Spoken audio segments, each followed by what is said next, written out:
des Hauts-de-France. On en reparlera à 18h15 avec mes invités, mais toujours à l'international. Le président américain a signé 2 décrets pour empêcher, je reprends ces termes, le tourisme des naissances qui consisterait, selon lui, à ce que des femmes viennent aux États-Unis pour accoucher afin que leur enfant acquiert la nationalité américaine. Écoutez ce que disait Donald Trump. Ce à quoi nous faisons face concernant le droit du sol, c'est une décision très malheureuse de la Cour suprême. C'était serré, mais c'est une décision vraiment, vraiment regrettable. Donc nous procédons à des ajustements parce que c'est très injuste. Pour en parler, nous sommes avec Sean Skoll, analyste international et spécialiste des États-Unis pour le millénaire. Bonjour et merci d'être avec nous. Ce qu'on voit en tout cas du côté de Donald Trump, même si pour l'instant il n'a pas encore révolutionné le droit du sol aux États-Unis, il a procédé à ce qu'on appelle des ajustements, mais on sait que le président en réalité américain aimerait aussi aller plus loin pour une vraie refonte entre guillemets de ce système.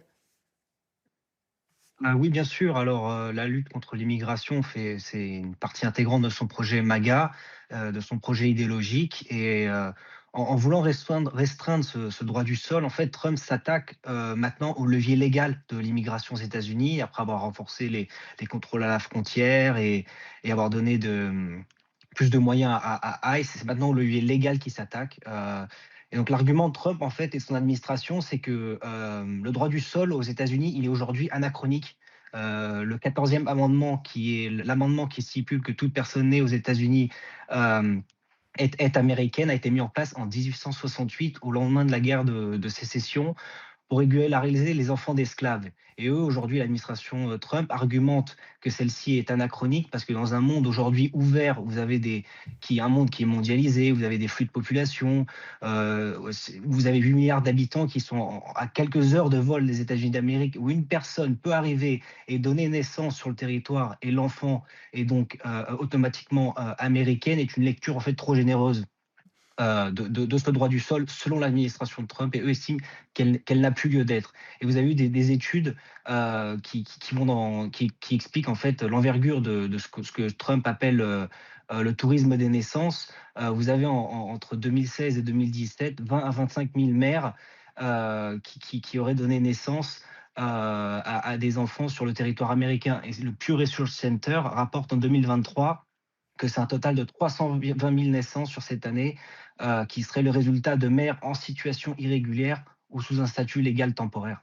Ce qu'on voit aussi, c'est que Donald Trump a subi une défaite devant la Cour suprême. Et on sait que s'il veut mener une réforme plus ambitieuse, plus large, il faudra aussi qu'il trouve les moyens en fait, d'y parvenir. C'est sans doute aussi pour ça que cette fois, il est passé par décret avec des ajustements à la marge, parce que pour un texte, une réforme plus ambitieuse, il faudra trouver un moyen, évidemment, de la mettre en œuvre. Oui, alors il faut savoir que la constitution américaine est très, très difficile à réformer aux États-Unis. Et donc, il avait tenté une première fois par des décrets en janvier 2025, où ensuite, bon, comme vous l'avez dit, la Cour suprême les a annulés parce que ils étaient jugés contraires au 14e amendement de la Constitution. Or maintenant, qu'est-ce qu'on voit? C'est qu'avec ces 2 nouveaux décrets, il essaye de réformer le droit du sol sans s'opposer frontalement à ce 14e amendement.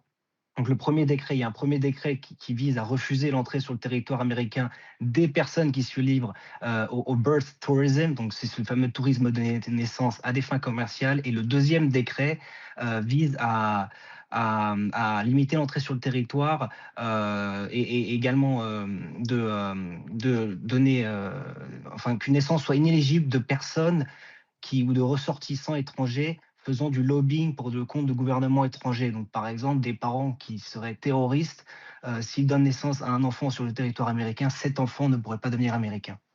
Merci beaucoup d'avoir été avec nous, Sean Skoll, analyste international, spécialiste des États-Unis pour le millénaire. Il nous reste quelques secondes chacun, mais Joachim Le Floachimad, en France,